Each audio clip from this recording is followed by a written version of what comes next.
Hello everyone, आज हम हमारे रेफ्रिजरेशन एंड एयर कंडीशनिंग के चैप्टर में सब्जेक्ट में हम एयर कंडीशनिंग यूनिट के बारे में हम जानकारी लेंगे कि किस प्रकार से एयर कंडीशन यूनिट जो होता है वो किस प्रकार से वर्क करता है। एयर कंडीशन यूनिट क्या होता है, कैसे ये फंक्शन करता है, क्या क्या इसके बिहेवियर प्रॉपर्टीज़ होते हैं, इसके हर एक एक पार्ट्स के फंक्शन क्या क्या होते हैं, ये सारी चीज़ों के बारे में हम जानकारी देंगे आज के लेक्चर में। तो देखिए, बेसिकली एयर कंडीशन को बहुत से कैटेगरीज पर डिवाइड किया गया है, जैसे कि उसके साइज़ पे, उसके जैसे कि एयर कंडीशन को इंडोर स्प्लिट एयर कंडीशन या विंडो एयर कंडीशन के कैटेगरी में भी डिवाइड किया गया है। ओके, फिर इंडस्ट्रियल एयर कंडीशनिंग अलग होता है, कार एयर कंडीशनिंग अलग होता है, मॉल के सेंट्रलाइज एयर कंडीशनिंग अलग होते हैं, डक्ट एयर कंडीशनिंग अलग होते हैं, बट उनका जो फंडामेंटल कॉन्सेप्ट जो होता है वो बिल्कुल सेम होता है एज अ रेफ्रिजरेटर। ओके, तो यहाँ पर जो है हमारे पास में जो एयर कंडीशन जो है, तो इस एयर कंडीशन के हर एक एक प्रॉपर्टीज, हर एक एक पार्ट्स के बारे में हमें जानकारी लेना है। ओके, समझना है हमें। तो यहाँ पर देखिए, ये जो आपके सामने में जो फिगर जो है ये एक एयर कंडीशनिंग यूनिट का है, जो कि एक सेंट्रलाइज, देखिए यहाँ पर एक ये सेंट्रलाइज यूनिट है और सेंट्रलाइज यूनिट से डक्ट के माध्यम से हर जगह पर एयर कंडीशन का जो कूल एयर जो है वो आगे की ओर फॉरवर्ड हो रहा है। और देख रहे हैं कि यहाँ पर बहुत सारा नंबर ऑफ आउटडोर यूनिट्स भी लगा हुआ है। कंडेंसर कॉइल्स के फैंस यहाँ पर आपको दिख रहे हैं। ये देखिए, जो फैंस जो रहते हैं ये कंडेंसर कॉइल के जस्ट सामने में रहते हैं ये फैंस। ओके, तो यहाँ पर देखिए कि फैन का यहाँ पर ये दिख रहा है हमें ग्रिल, यहाँ पर एक फ़ैन का, यहाँ पर एक फ़ैन का, यहाँ पर भी एक फ़ैन है, नीचे में भी एक फ़ैन है। तो यहाँ पर हमें क्या देखने को मिल रहा है कि बहुत सारे आउटडोर यूनिट हैं और ये जो डक्ट्स हैं उनके भी एयर मूवमेंट या एयर फ्लो को यहाँ पर मेज़र करने के लिए देखिए यहाँ पर ये प्रेशर गेज लगा हुआ है, जो कि फ्लो को या प्रेशर को यहाँ पर मॉनिटर कर रहा है, प्रेशर को मेंटेन कर रहा है। ओके, मेज़र कर रहा है। तो आइए हम शुरू करते हैं। हमारे जो इम्पोर्टेंट जितने भी इसमें फंक्शंस हैं, जितने भी इसमें पार्ट्स हैं, किन किन मैकेनिज्म को पूरा करता है एयर कंडीशन का मशीन, क्या क्या इसके बेसिक वर्क होते हैं, क्या क्या इसके एप्लीकेशन होते हैं, वो उन सारी चीज़ों के बारे में हम डिस्कस करेंगे हमारे आज के इस लेक्चर में। तो आइए शुरू करते हैं। हमारे नेक्स्ट फिगर की तरफ में हम बढ़ते हैं। देखिए, ये भी एक एयर कंडीशनिंग का एक यूनिट है, जो कि देखिए किसी छत पर ये इंस्टॉल्ड है, तो हम इसे क्या कहेंगे, सेंट्रलाइज्ड एयर कंडीशनिंग यूनिट कहेंगे। ओके, तो देखिए यहाँ पर ये एक सेंट्रलाइज्ड एयर कंडीशनिंग यूनिट है। ये चारों तरफ में कंडेंसर कॉइल लगा हुआ है और ऊपर में देखिए ये फैन लगा हुआ है, जो कि कंडेंसर कॉइल को कूल करने का काम कर रहे हैं, ठंडा करने का काम कर रहे हैं। और कूल करने के बाद में कंडेंसर कॉइल का जो तापमान जो है वो क्या हो रहा है, कम हो रहा है, लो हो रहा है। और लो होने के बाद में क्या किया जा रहा है, उसे लो करने के बाद में जो कंडेंसर कॉइल के अंदर में जो रेफ्रिजरेंट जो अवेलेबल है, उस रेफ्रिजरेंट को आगे की ओर फॉरवर्ड किया जा रहा है। आगे की ओर मतलब कि एक्सपांसन वाल्व में, एक्सपांसन वाल्व से इवोपरेटर में। तो इवोपरेटर जो है ये यहीं पर ही पूरे सिस्टम लगे हुए हैं और ठंडी हवा जो है, कूल एयर जो है, वो यहीं से जो है डक्ट से होते हुए, डक्ट जो रहता है ये अंदर से भी इंसुलेटेड रहता है और बाहर से भी इंसुलेटेड रहता है, ताकि बाहर की जो टेम्परेचर जो है वो अंदर के डक्ट के साथ में किसी भी प्रकार से शेयर ना हो सके, इसलिए ये इंसुलेटेड रहता है। डक्ट का जो आपको यूनिट जो दिख रहा है यहाँ पर, तो ये इंसुलेटेड रहता है डक्ट। अब यहाँ पर अगर आप देखेंगे तो डक्ट जो है यहाँ पर इंसुलेशन के साथ साथ में यहाँ पर जैसे ही आगे की ओर हमारा बढ़ता है एयर जो है, और वो निर्धारित जगह पर जाकर के ग्रिल के माध्यम से वो आगे की ओर डिस्चार्ज होता है। ये generally central load type of air condition जो है आप मॉल में देख सकते हैं, थिएटर में देख सकते हैं, और हॉस्पिटल में देख सकते हैं, होटल्स में देख सकते हैं, रेस्टोरेंट्स पर देख सकते हैं, और बहुत से ऐसे जगह पर देख सकते हैं जहाँ पर कि सेंट्रल लोड एयर कंडीशन का करने का हमें ज़रूरत है। जैसे कि मैरिज हॉल है, उसमें बहुत बड़ा सा एक हॉल है, तो वहाँ पर अगर हमें एयर कंडीशन करना है तो वहाँ पर हमें डक्ट सिस्टम के माध्यम से ही एयर को कंडीशन करना पड़ेगा। अगर हम बहुत सारे अगर वहाँ पर स्प्लिट एयर कंडीशन लगाएंगे तो वो बहुत ज़्यादा कॉस्टली भी होगा, बहुत ज़्यादा हाई मेंटेनेंस कॉस्ट भी आएगा और बहुत ज़्यादा हाई कैपिटल कॉस्ट भी आएगा। ओके, और उसे मेंटेन करने का भी कॉस्ट जो है वो भी बहुत ज़्यादा आएगा। तो उससे ज़्यादा बेहतर है कि अगर हमारे पास में बहुत बड़ा स्पेस है, बहुत बड़ा जगह है, तो उसके हिसाब से हमें सेंट्रल लोड एयर कंडीशनिंग वहाँ पर इंस्टॉल करना होना चाहिए। ओके, तो यहाँ पर हम देखते हैं central load air conditioning system के बारे में। तो यहाँ पर हम देखते हैं, नेक्स्ट फिगर की तरफ में हम बढ़ते हैं। देखिए ये भी एक किसी रूफ टॉप का ही एक ये पिक्चर लिया हुआ है, जिसमें कि आपको ये आउटडोर यूनिट यहाँ पर दिख रहे हैं। तो इस टाइप का आप लोगों ने भी कभी ना कभी किसी न किसी जगह पर देखा होगा, या तो आपने फिजिकली इन सारी चीज़ों को देखा होगा, या नहीं तो फिर आप किसी यूट्यूब में या डायग्राम में या किसी टीवी में भी देखे होंगे इन सारी चीज़ों को। तो ये actually centralised air conditioning system है, जो कि किसी पर्टिकुलरली स्पेस पे ये सेंट्रलाइज्ड एयर कंडीशन किया गया है, और किसी भी पर्टिकुलर स्पेस को ये ठंडा करने के लिए ऊपर में कंडेंसर कॉइल, कंप्रेसर, ये सारी चीज़ों को इंस्टॉल किया गया है। इवन ऊपर में ही इवोपरेटर और एक्सपांसन वॉल्व को भी इंस्टॉल किया गया है, और ठंडा हवा जो है, ठंडी एयर जो है वो आगे की ओर फॉरवर्ड की जा रही है, ओके, इन सब डक्ट्स के माध्यम से। और देख रहे हैं कि यहाँ पर देखिए ब्लू कलर के पूरे प्रेशर गेजेस लगे हुए हैं, जो कि एयर के फ्लो को, एयर के प्रेशर को, एयर के मूवमेंट को, सारी चीज़ों को मॉनिटर कर रहे हैं, ओके। और यहाँ से जो उसके फ्लो को है, एयर के फ्लो को जो है हम मेंटेन भी कर सकते हैं यहाँ के ऊपर के वॉल्व के माध्यम से। तो ये जो है सेंट्रलाइज्ड एयर कंडीशनिंग सिस्टम है, इसके हम कुछ और पिक्चर्स को देखेंगे, समझने का प्रयास करेंगे कि किस प्रकार से ये वर्क करता है और इसके मुख्य उद्देश्य क्या होते हैं। इन सारी चीज़ों के बारे में हम जानने का प्रयास करेंगे। देखिए ये जो होता है ये सेंट्रल एयर कंडीशन का इंडोर यूनिट होता है। इस प्रकार का भी आप लोग देखे होंगे बहुत बड़े बड़े हॉल में, ज्वेलरी शॉप्स में या होटल्स में, ये रूम के सेंटर पर ये आपको देखने को मिलेगा, या ऑडिटोरियम्स में भी आपको ये देखने को मिलेंगे, इन्फानाइट हॉल में देखने को मिलेंगे, थिएटर्स में देखने को मिल सकते हैं इस टाइप के आपको सेंट्रलाइज्ड एयर कंडीशन। ये टॉप में लगा होता है, सीलिंग के टॉप में लगा हुआ होता है। एक्चुअली ये फॉल सीलिंग किया जाता है, फॉल सीलिंग के इर्द गिर्द में फिर इस टाइप का ये एयर कंडीशन लगाया जाता है, ओके। तो इस टाइप का एयर कंडीशन लगाने का मुख्यतः जो रोल रहता है वो ये होता है कि आपका टेम्परेचर को भी हम मेंटेन कर सकें, और ये ग्रिल से हम क्या कर सकें, एयर को हम किसी भी डायरेक्शन पर हम फ्लो आउट कर सकें, ओके। तो क्योंकि अगर हम ग्रिल को अगर हम मेंटेन नहीं करेंगे तो केवल ये एक छोटे से स्पेस पर ही फोकस करते रहेगा, इसलिए इसके ग्रिल को हम क्या करते हैं, चारों दिशा की ओर में हम फोल्ड कर देते हैं। थोड़े से सेक्शन को राइट, थोड़े से सेक्शन को लेफ्ट, थोड़े से सेक्शन को फॉरवर्ड, थोड़े से सेक्शन को बैकवर्ड, इस प्रकार से हम जो है चारों तरफ में हम इसे फ्लो कर देते हैं, जिससे कि ये एक बहुत बड़े स्पेस को ये कैप्चर कर सके। तो ये जो रहता है हमारा सेंट्रल लोड एयर कंडीशन का सीलिंग ग्रिल होता है, ओके। इसे हम सीलिंग ग्रिल कहते हैं, जो कि आपको ये पिक्चर जो दिख रहा है आपको डायग्राम के माध्यम से। तो ये इसका लुक जो होता है ये काफ़ी फैंसी लुक होता है, और इस प्रकार का जब भी आपको किसी भी जगह पर देखने को मिले तो ये चीज़ आप समझ जाइएगा कि डक्ट के माध्यम से यहाँ पर लगा हुआ है, और ये किसी एक जगह से सेंट्रलाइज जो है ये डक्ट के माध्यम से हर जगह पर डिस्ट्रीब्यूट हुआ है, ओके। तो आइए अब हम आगे बढ़ते हैं, नेक्स्ट फिगर की तरफ में बढ़ते हैं। देखिए ये फॉल सीलिंग है, ये जनरली आपको बैंक में देखने को मिल सकता है, ओके। बहुत बड़े बड़े बैंक के हॉल्स जो रहते हैं, ओके, जहाँ पर वेटिंग हॉल्स रहते हैं, रेलवे के वेटिंग हॉल्स पर आपको देखने को मिल सकता है, बहुत बड़े बड़े होटल्स के विला इन पर आपको देखने को मिल सकते हैं, और आपको मैरिज पैलेस में आपको ये सारी चीज़ देखने को मिल सकते हैं। मैरिज हॉल में ये सारे सेंट्रल एयर कंडीशनिंग के सीलिंग टॉप आपको देखने को मिल सकते हैं, सीलिंग ग्रिल आपको देखने को मिल सकते हैं, ओके। तो इसका अर्थ यही होता है कि ये जो है एक तो फैंसी लुक प्रोवाइड करता है, और सीलिंग पोजीशन से ये एयर को डिस्चार्ज करता है, जो कि बहुत ही कूल भी होता है और कंफर्टेबल भी ये प्रोवाइड करता है, ओके, कंफर्टेबिलिटी भी ये प्रोवाइड करता है, ओके। तो ये हो गया आपका सीलिंग एयर कंडीशनिंग का ग्रिल, ओके, ग्रिल हो गया। आगे देखते हैं हम नेक्स्ट फिगर की तरफ में। देखिए ये जो है ये ईयर राउंड एयर कंडीशन का आपके सामने में एक चार्ट किस्म का यहाँ पर बताया गया है, जो कि year round air condition system है, ओके। तो देखिए यहाँ पर जो है सबसे पहले जो है एयर जो है अंदर की ओर घुसा, ओके। ये डायरेक्ट इवोपरेटिव कूलर है, ओके। डायरेक्ट इवोपरेटिव कूलर होने के बाद में देखिए यहाँ से जो है ये आगे की ओर गया, ये जो है हीट एक्सचेंजर है।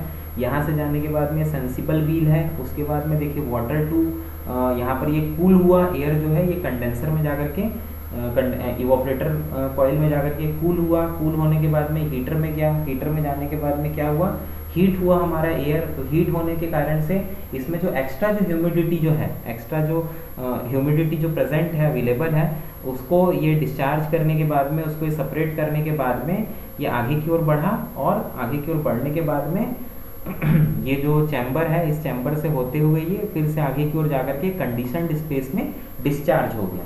तो इस प्रकार से ईयर राउंड एयर कंडीशन का एक लेआउट है। इसी प्रकार के लेआउट्स को हम आगे भी देखेंगे, जिससे कि आप लोगों को समझने में काफ़ी आसानी होगा year round air conditioning systems को। ओके, तो year round air conditioning system का जो बेनिफिट होता है वो ये होता है कि उसे हम साल भर हम उपयोग कर सकते हैं।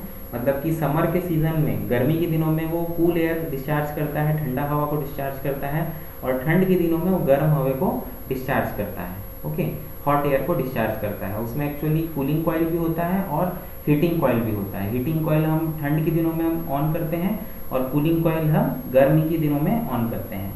तो ये जो है हम साइमल्टेनियसली कभी भी ऑन नहीं करते हैं। और जो एक ह्यूमिडिफायर होता है, जो कि एक छोटे हीटर की तरह रहता है, जो कि आर्द्रता की वैल्यू को मेंटेन करने के लिए एक छोटा ह्यूमिडिफायर जो है वो ऑन किया जाता है। वो भी एक तरह का हीटिंग कॉइल की तरह रहता है, but normal heating coil different होता है, वो थोड़े बड़े साइज का होता है, और उसकी पावर भी जो रहती है वो बहुत ज़्यादा होती है। तो ईयर राउंड एयर कंडीशन जो रहता है वो काफ़ी ज़्यादा कॉस्ट का आता है। ईयर राउंड एयर कंडीशन आपको कार में देखने को मिल सकता है, ऑटोमोबाइल में देखने को मिल सकता है, जिसमें कि नीचे में हीटर भी लगा हुआ होता है और एयर कंडीशन भी लगा हुआ होता है। ओके, जैसे रेनी सीजन में हम हीटर को ऑन कर देते हैं, कार जब चल रहा है और रेनी हो रहा है, बाहर में ठंड लग रहा है अंदर में, तो हम हीटर को भी हम ऑन कर सकते हैं, जिससे कि अंदर का जो ऑक्यूपेंट जो है, अंदर के जो पैसेंजर्स जो हैं वो हॉट फील करेंगे। ओके, तो इस प्रकार का आज के समय में बहुत से जो एडवांस जो बसेस जो आती हैं, बहुत से बड़े बड़े जो व्हीकल्स आते हैं, उन सब जगह में भी देखने को मिलते हैं। ओके, नेक्स्ट डायग्राम की तरफ में बढ़ते हैं हम। देखिए यहाँ पर लिखा हुआ है the year round air conditioning system should have equipment for both the summer and winter air conditioning. तो यहाँ पर देखिए ये आउटसाइड एयर है, ये डैम्पर है। डैम्पर क्या करता है, एयर के जो बहुत ज़्यादा हाई स्पीड में अगर फ्लो हो रहा है आउटसाइड का एयर, तो उसे वो डैम्प करके एक कांस्टेंट स्पीड पर ही अंदर की ओर अलाउ करता है। ओके, अंदर की ओर अलाउ करने के बाद में देखिए यहाँ पर ये जो सबसे पहला जो सेक्शन जो आपको दिख रहा है, ये क्या लगा हुआ है, फिल्टर लगा हुआ है। ओके, तो फिल्टर का क्या काम होता है, फिल्टर करना। ओके, एयर जो है उसको बैक्टीरिया या उसमें किसी प्रकार का फ्रेगनेंस मतलब कि गंध, दुर्गंध अगर उसमें अवेलेबल है या स्मेल है अगर उसमें, तो ये सारी चीज़ों को फिल्टर करने के बाद में, हार्मफुल बैक्टीरिया को फिल्टर करने के बाद में ये जो है आगे की ओर बढ़ता है। तो थोड़ा सा ओके, इसका साइज वैसे ही है। ओके, तो यहाँ पर देखिए आगे जो है ये कूलिंग कॉइल लगा हुआ है।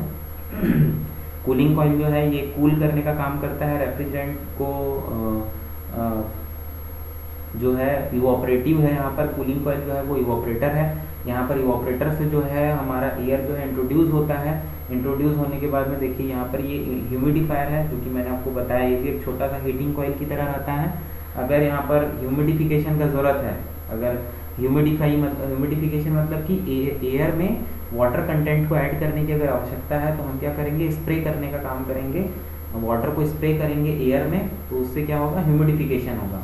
और डीह्यूमिडिफिकेशन में हमें क्या करना होगा, मॉइस्चर कंटेंट को, वाटर कंटेंट को एयर से हमें रिलीज करना होगा। ओके, तो उसके लिए हमें क्या करना होगा, हीटिंग कॉइल को हमें ऑन करना पड़ेगा, जिससे कि वो डीह्यूमिडिफाई करे। ओके, उसके आगे में देखिए कि हीटर कॉइल लगा हुआ है, हीटिंग कॉइल लगा हुआ है, जो कि काफ़ी बड़े साइज का होता है।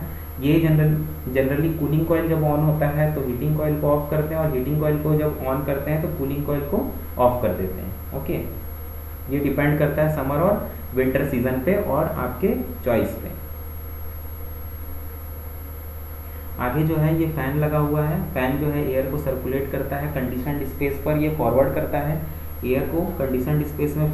फॉरवर्ड करने के बाद में रीसर्कुलेटिंग एयर जो है आगे की ओर फॉरवर्ड होता है, और रीसर्कुलेटिंग एयर होने के बाद में अगेन ये जो है फिल्टर में जाता है, कूलिंग कॉइल में जाता है, ह्यूमिडिफायर में जाता है, हीटिंग कॉइल में जाता है। तो ये सारी चीज़ों के सेक्शन पर जाने के बाद में अगेन फिर से वो कंडीशनड स्पेस में जाता है हमारा एयर, और इस प्रकार से नंबर ऑफ टाइम्स जो है हमारा जो एयर जो है वो रीसर्कुलेट होता रहता है। कंडीशन स्पेस में जा कर के वो रीसर्कुलेट होता रहता है।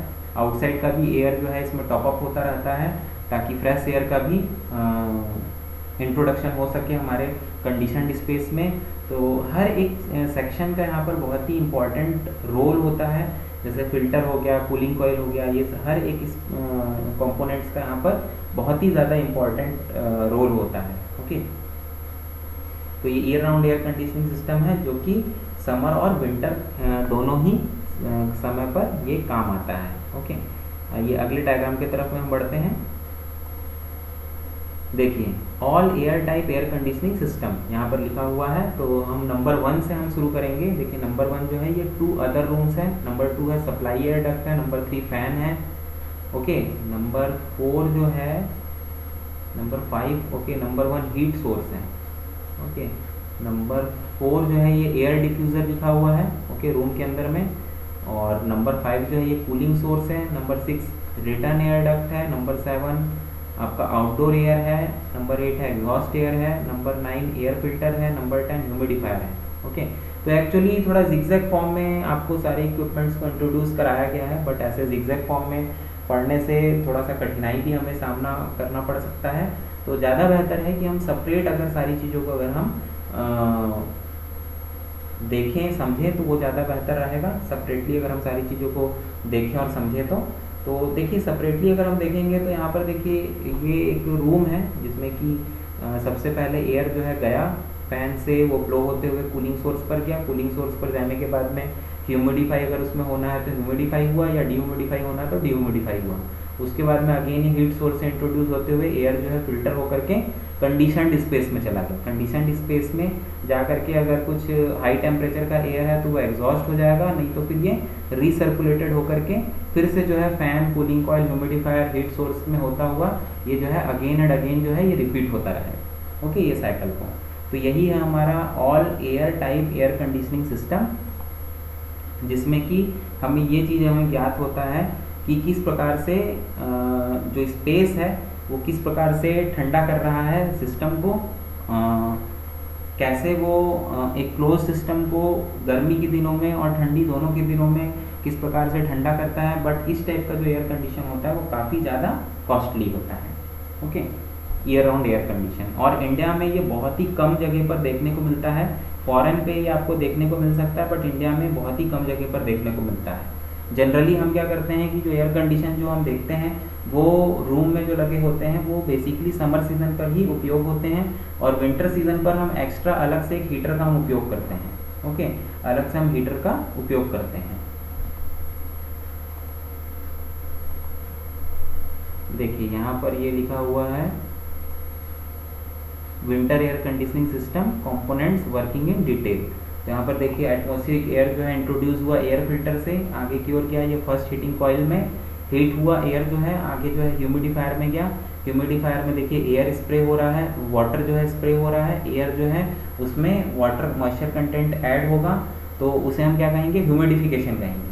आगे जो है देखिए सर्कुलेशन पंप लगा हुआ है जो कि वाटर को सर्कुलेट कर रहा है, मेकअप भी कर रहा है वाटर को।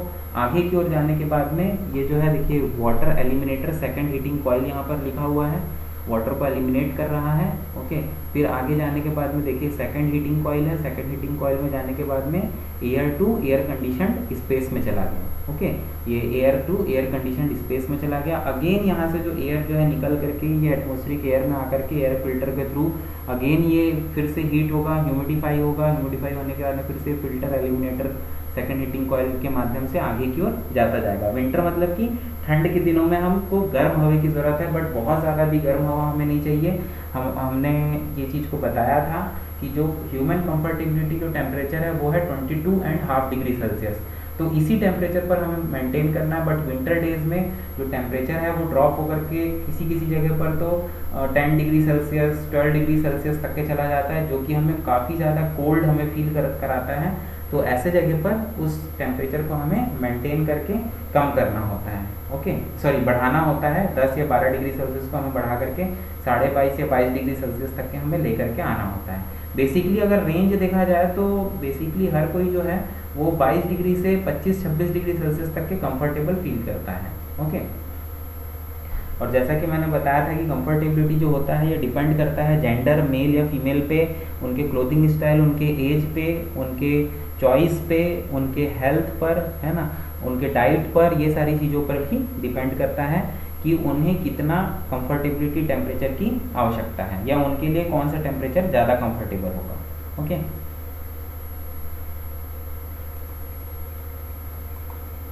देखिए ये भी है समर एयर कंडीशन, हमने विंटर एयर कंडीशन देखा, अब ये समर एयर कंडीशन को हम देखने का प्रयास करते हैं। तो देखिए यहाँ पर ये आउटसाइड एयर जो है ये डैम्पर से होते हुए फिल्टर में गया, फिल्टर में जो आउटसाइड एयर है ये फिल्टर हुआ, फिल्टर होने के बाद में देखिए कूलिंग कॉइल है, कूल हुआ हमारा एयर, कूल होने के बाद में सम्प है, सम्प में जो एयर है हमारा, समर मतलब गर्मी के दिनों में हमें ठंडे हवा की ज़रूरत है। ओके, तो यहाँ पर सम्प में जो एक्स्ट्रा जो वाटर जो है वो डिस्चार्ज हुआ, सम्प पर आकर के स्टोर हो गया, और आगे जो है फिर से ये हीटिंग कॉइल से हल्का सा इंट्रोड्यूस कूलिंग कॉइल में गया, कूल में बहुत ज़्यादा कूल हो गया, इतना ज़्यादा कूल हो गया कि ड्यू पॉइंट टेम्परेचर को अचीव कर दिया। ड्यू पॉइंट टेम्परेचर मतलब कि जो एटमॉस्फेयर का जो एयर है उसमें अगर मॉइस्चर कंटेंट अगर बहुत ज़्यादा है और अगर उसे ठंडे एयर से अगर इंट्रोड्यूस कराया जाए तो उसमें जो मौजूद वाटर कंटेंट है वो आइस में कन्वर्ट हो जाते हैं, लिक्विड में कन्वर्ट हो जाते हैं, उसे ही ड्यू पॉइंट टेम्परेचर कहा जाता है। उस टेम्परेचर को बेसिकली 4 से 1 डिग्री सेल्सियस होता है। ओके, तो ये सम्प में वाटर यहाँ पर कलेक्ट हो गया, जैसे कि आप देखे होंगे एयर कंडीशन के बाहर में एक ड्रेन आउट पाइप रहता है जो कि ड्यू पॉइंट टेम्परेचर पर नॉर्मल जो एटमॉस्फेयर में एयर जो रहता है उसमें जो मॉइस्चर कंटेंट है उसे वो क्या करता रहता है, वाटर में कन्वर्ट करता रहता है, क्योंकि उसकी कूलिंग कॉइल बहुत ज़्यादा कम टेम्परेचर की हो जाती है। ओके, तो इसलिए वो ड्रेन आउट पाइप वहाँ पर लगाया जाता है। ये सम्प है, सम्प के बाद में देखिए ये हीटिंग कॉइल है, हीटिंग कॉइल में हीट होने के बाद में देखिए फ़ैन लगा हुआ है, फ़ैन से जो एयर है वो सर्कुलेट होते हुए कंडीशनड स्पेस में चला गया, उसके बाद में रीसर्कुलेट होकर के अगेन ये फिल्टर पर आ गया। ओके, और आउटसाइड एयर भी जो है इसके साथ में इंट्रोड्यूस हुआ।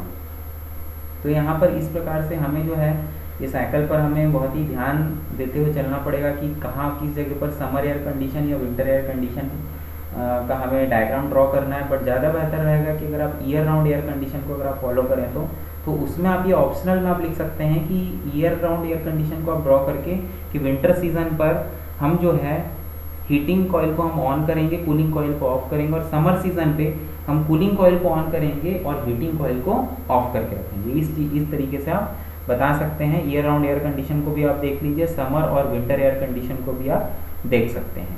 ओके, आइए अगले डायग्राम की तरफ में बढ़ते हैं। ईयर राउंड एयर कंडीशन, तो देखिए यहाँ पर भी ये जो एयर कंडीशन सिस्टम है ये बहुत ही बढ़िया से दिया हुआ है। तो यहाँ पर जो एयर कंडीशन सिस्टम है देखिए, year round air condition system, ventilated fresh air.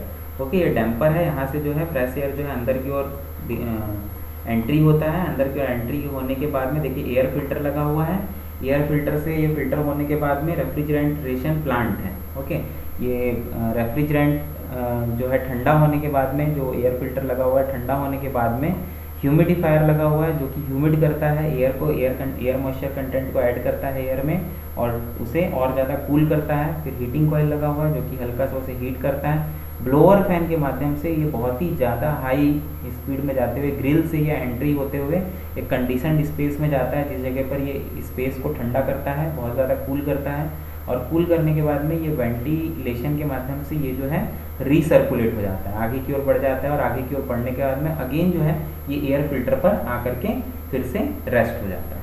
तो इस प्रकार से ये कंटिन्यूसली वर्क करता रहता है, कंटिन्यूसली ये सर्कुलेट होता रहता है एयर जो है इस जगह पर।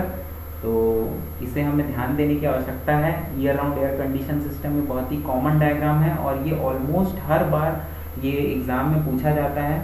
Year round air conditioning system को बनाने के लिए बोला जाता है।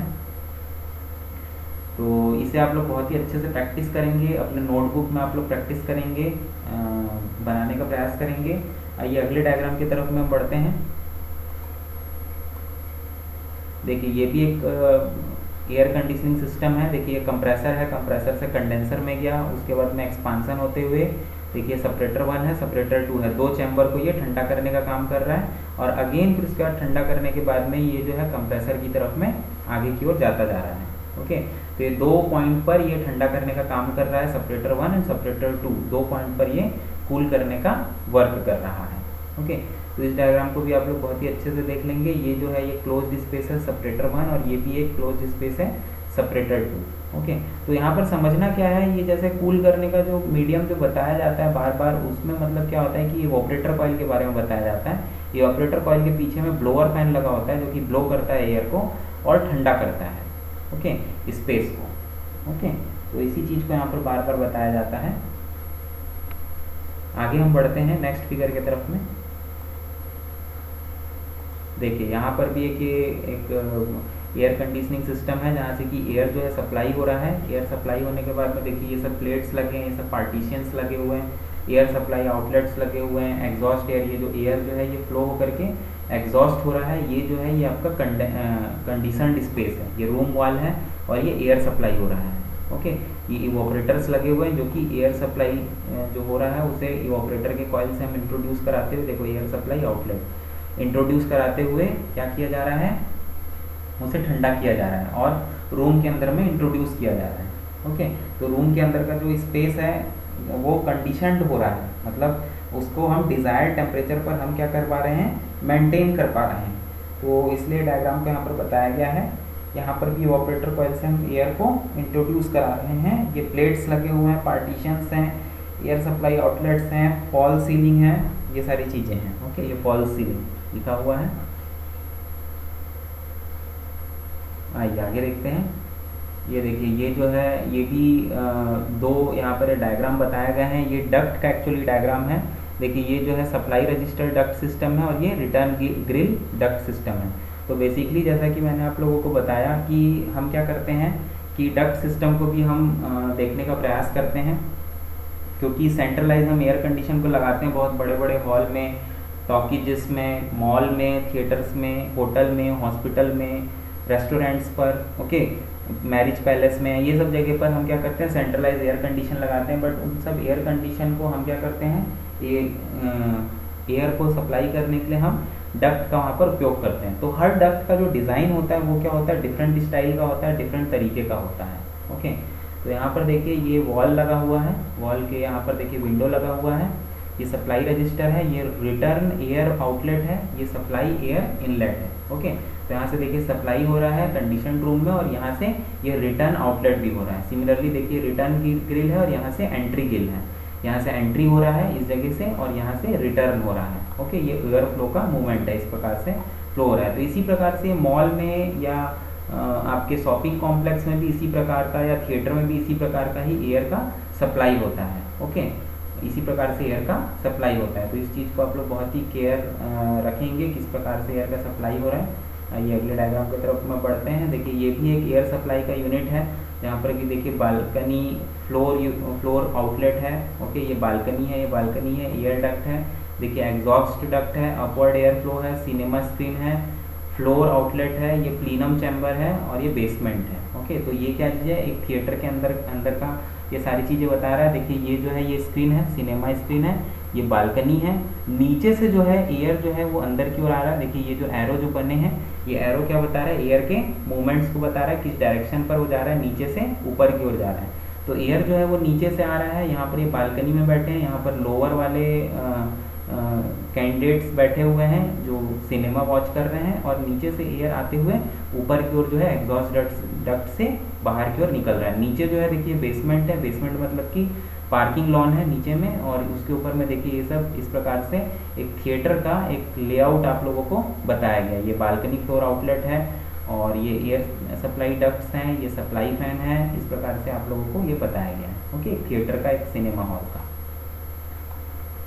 देखिए ये भी कुछ प्रकार के डक्ट के सिस्टम है, जैसे कि A supply system, B extraction system, C combined system. तो देखिए सप्लाई सिस्टम में देखिए फैन लगा हुआ है, आगे देखिए फैन जो है आगे की ओर जाकर के एग्जॉस्ट एयर आउटलेट है, ये वेंटिलेटेड स्पेस है। ओके, यहाँ पर भी देखिए ये किस प्रकार से फ्लो हो रहा है, यहाँ पर पीछे फैन लगाने की जगह पे आगे फैन लगाए हैं, एयर इनलेट हो रहा है, एग्जॉस्ट फैन है और ये एग्जॉस्ट एयर है। ओके, वेंटिलेटेड स्पेस, ये एयर सप्लाई हो रहा है, यहाँ पर ये आपका फैन लगा हुआ है पीछे भी और आगे भी। ओके, फैन जो है एयर को फॉरवर्ड और एक अच्छा मूवमेंट प्रोवाइड कराने का काम करता है। ओके, ये सप्लाई फैन है, ये रूम वॉल है और ये एग्जॉस्ट एयर है, ये बाहर की ओर निकलता है, एग्जॉस्ट फैन है। ओके, वेंटिलेटेड स्पेस है।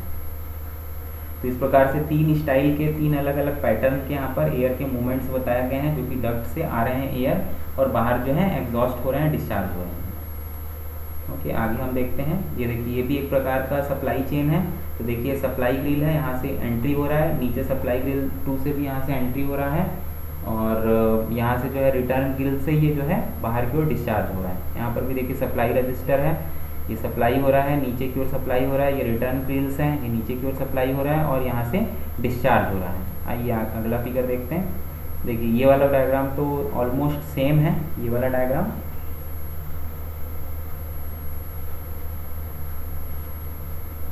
ओके, नेक्स्ट डायग्राम की तरफ में हम बढ़ते हैं। ये देखिए, ये भी एक रेडियल पेरीमीटर डक्ट सिस्टम है, इसे हम देखने का प्रयास करते हैं। थोड़ा डायग्राम जो है वो ब्लर है। देखिए इस प्रकार से एक सेंट्रलाइज्ड एयर कंडीशन है, और उसे डक्ट के माध्यम से इसे आगे की ओर फॉरवर्ड किया गया। पर डक्ट जब डिज़ाइन करते हैं तो उसमें ध्यान ये देने की बात है, पहले तो वो इंसुलेशन होना चाहिए अंदर से या बाहर से, जिससे कि बाहर का टेम्परेचर से वो शेयर ना हो सके, अंदर का कूल टेम्परेचर। दूसरी बात ये है कि जो डक्ट जो होते हैं उसमें बहुत ज़्यादा बैंड्स नहीं होने चाहिए, क्योंकि जितने ज़्यादा बैंड्स रहेंगे उतना ज़्यादा मूवमेंट का, एयर का जो वेलोसिटी है, एयर का जो फ्लो है वो क्या होगा, डिस्ट्रैक्ट होगा, स्लो होगा एयर का जो मोशन है। ओके, तो देखिए पहला जो है लिखा हुआ सेंटर एंड रजिस्टर बूट, दूसरा जो है रजिस्टर बूट लिखा हुआ, और तीसरा जो है adjustable round pipe side take off लिखा हुआ है। तो रेडियल पेरीमीटर डक्ट सिस्टम लिखा हुआ है। ओके, तो यहाँ पर देखिए ये एंगल है, ये एंगल्स हैं बहुत सारे, मतलब ये बैंड्स लगे हुए हैं, और यहाँ पर जो है देखिए ये 1.1 है सेंटर एंड रजिस्टर बूट है, ये 0.2 है जो कि रजिस्टर बूट्स हैं, और 3 जो है एडजस्टेबल राउंड पाइप्स हैं। कहीं कहीं पर देखिए ये 3 जो है ये एडजस्टेबल राउंड पाइप्स है, जो कि चैम्बर के जस्ट स्टार्टिंग में लगे हुए हैं। ओके, तो रेडियल पेरीमीटर डक्ट सिस्टम हो गया। ओके, तो इस प्रकार से हम जो है आगे की ओर देख सकते हैं हमारे डायग्राम को। तो इस प्रकार से हमारा डक्ट सिस्टम होता है। देखिए यहाँ पर 4 प्रकार के डक्ट सिस्टम को बताया गया है बेसिकली। तो पहला जो है, ए जो है प्लीनम सिस्टम है। देखिए इस प्रकार से स्पाइडर वेब मैकेनिज्म किस्म का होता है प्लीनम और रेडियल डक्ट सिस्टम। सेंट्रल में देखिए एयर कंडीशन लगा हुआ, और इस प्रकार से ये डिस्ट्रीब्यूटेड है, एयर का जो कंडीशन जो स्पेस है वो इस प्रकार से कंडीशनड एयर जो है इस प्रकार से सप्लाई हो रहा है। दूसरा बी जो है एक्सटेंडेड प्लीनम सिस्टम। तो यहाँ पर देखिए एयर कंडीशन है, और ये जो है आगे की ओर और ये पीछे की ओर जा रहा है। 24 फीट का मैक्सिमम जो है डिस्टेंस रहना चाहिए, तभी एयर का फ्लो जो है वो बना रहेगा। थर्ड जो है रिड्यूसिंग एक्सटेंडेड प्लीनम सिस्टम है। ये देखिए इस प्रकार से ये एक्सटेंडेड है प्लीनम सिस्टम, ये 15 फीट का और 4 फीट का इस प्रकार से डायमेंशन दिया हुआ है। आगे जो है 24 फीट का मैक्सिमम जो है लेंथ बताया गया है। ओके, चौथा जो है perimeter loop system with feeder and loop ducts in concrete slab, यहाँ पर लिखा हुआ है। तो ये जो है Whiteman Johnson Tom cruise refrigeration air conditioning technology ने बताया है इस 4 प्रकार के डक्ट सिस्टम को, प्लीनम सिस्टम को। तो इस प्रकार से भी हम जो है एयर को सर्कुलेट करते हैं बहुत बड़े बड़े जगह पर। देखिए ये फर्नेंस है, प्लीनम है, ये feeder ducts and loop in slab है, ये पेरीमीटर वार्म एयर आउटलेट्स हैं, ये कॉन्क्रीट स्लैब्स हैं। ओके, तो इस प्रकार से हम जो है प्लीनम सिस्टम के माध्यम से भी एयर को एक जगह से दूसरे जगह पे सप्लाई करने का काम कर सकते हैं। तो आइए जो है हम जो है कुछ और भी डायग्राम्स को हम देखने का प्रयास करते हैं।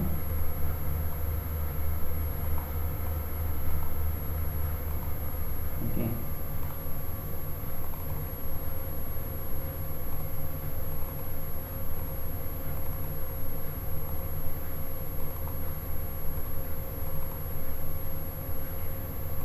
देखते हैं यहाँ पर।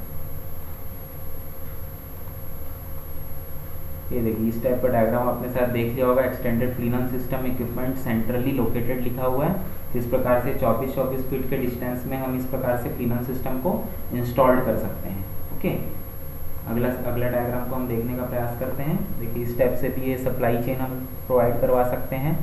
ये रेडियल डक्ट सिस्टम है, इस प्रकार से भी पेरीमीटर डक्ट सिस्टम, ये सब एग्जाम में आते हैं। इसी प्रकार से आप लोगों को डायग्राम बनाना पड़ेगा, जो कि बहुत ही ईजी है। सेंट्रल लोड एयर कंडीशनिंग हम छत में एक जगह लगा देते हैं, और इस प्रकार से हम बैंड करके छत से जो है डक्ट को हम नीचे की ओर पास आउट करते हैं। और बाहर में जो है वो चमकीले वाले, जैसा कि बहुत से सॉफ्टवेयर इंडस्ट्रीज़ में आपने देखा होगा कि बाहर में वो पूरा का पूरा प्लास्टिक या ग्लास से कवर कर देते हैं, तो बाहर से जो डक्ट जो है वो नहीं दिखता है, वो केवल अंदर ही अंदर रहता है। ओके, बाहर से आप देखेंगे तो बिल्डिंग पूरी कांच की लगेगी या बिल्डिंग पूरी फाइबर की लगेगी, बट उस फाइबर के पीछे में डक्ट सिस्टम जो है वो अंदर की ओर जो वेब स्पाइडर मैकेनिज्म तरीके से वो अंदर जो है वो चला हुआ रहता है। ओके, तो ऐसा हमको बाहर से देखने से ऐसा बिल्कुल भी आइडिया नहीं लगेगा कि डक्ट जो है किस प्रकार से अंदर जो है फॉलो हो रहा है, इस प्रकार से हमको बिल्कुल भी समझ में नहीं आएगा। लेकिन जैसे कि आप देखेंगे तो फाइबर बॉडी के अंदर में, ग्लास बॉडी के अंदर में डक्ट सिस्टम जो है पूरा का पूरा चला हुआ रहता है। या नहीं तो फिर बिल्डिंग जब कंस्ट्रक्शन के दौरान में ही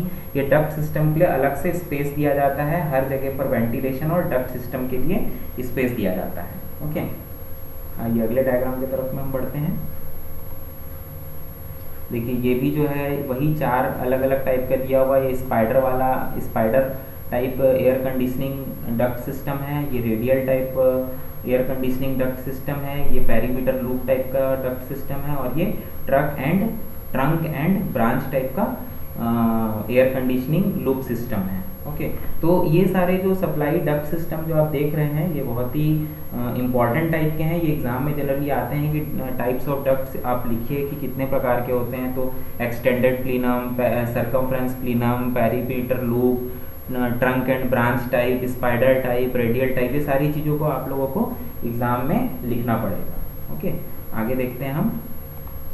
ये देखिए ये भी एक है रेडियल पेरीमीटर डक्ट सिस्टम। देखिए एंगल लगा हुआ है इस प्रकार से।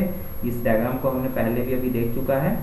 Okay, central and register boot यहाँ पर लिखा हुआ है, रजिस्टर बूट एडजस्टेबल राउंड। अगला डायग्राम अब हम देखते हैं। देखिए टाइप्स ऑफ डक्ट सिस्टम, तो यहाँ पर भी है प्लीनम और spider duct system, register head and boot, 90 degree angle boot, right hand boot, pipe, take off, duct, connectors, register head, wall stack boot, take off, left hand boot, end cap, ceiling head, collar, starting collar, duct reducer, joist, panning, fresh air intake, cold air, return air drop. Okay, तो ये सारी देखो starting collar, ये सारी चीज़ें हैं। जैसे कि यहाँ पर सेंट्रलाइज्ड एयर कंडीशन यहाँ पर लगा हुआ है और बाकी जगह डक्ट के माध्यम से जो है एयर को फ्लो किया जा रहा है। तो इस प्रकार से आप लोग जो है इन सब सारी चीज़ों को आप लोग बहुत ही अच्छे से देखेंगे, समझेंगे, पढ़ेंगे, नोट कॉपी में इन सारी चीज़ों को नोट डाउन करेंगे। ओके, आज के लेक्चर में बस इतना ही। आगे का जो है हम नेक्स्ट लेक्चर में पढ़ने का प्रयास करेंगे। तो हमारे इस वीडियो लेक्चर में बने रहने के लिए आप सभी लोगों का बहुत बहुत धन्यवाद। Thank you very much. Thank you.